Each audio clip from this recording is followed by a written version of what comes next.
Hello mga katambay! So ayan nga po, panoorin natin. May nagmumold po habang naglilinis ako ng pad at ng isang filter nila sa fan. So ayan po, nagulat ako habang naglilinis ako. Meron na palang nagmumold ditong isa oh. Panoorin niyo po kung paano sila nagmumold.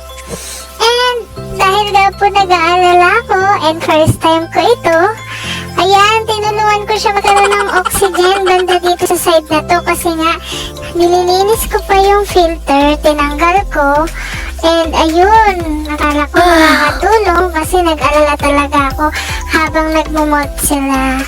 Tingnan niyo po kung gaano kagaling at kaganda yung pag-molting nila. Grabe. Napakagaling ni God sa lahat ng mga creature niya dito sa mundo. Walang kapantay.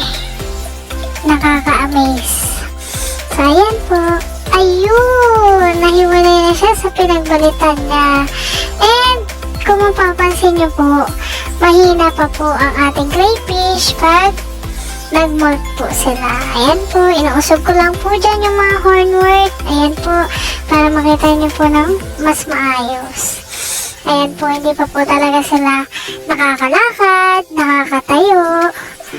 Ganyan, gumagapang lang po talaga sila, parang mga baby.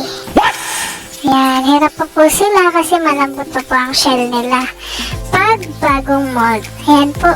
And isang tip po, pag nagmumold po ang crayfish nyo, ibig sabihin may growth pong nangyayari.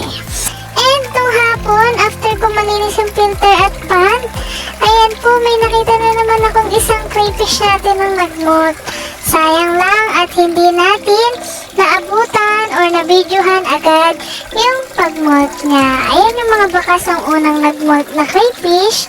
And yung mga pinagbalitan nila, huwag niyong itatapon guys. Ipakain niyo sa kanila kasi magandang calcium yun para sa mga magbabalat pa na crayfish.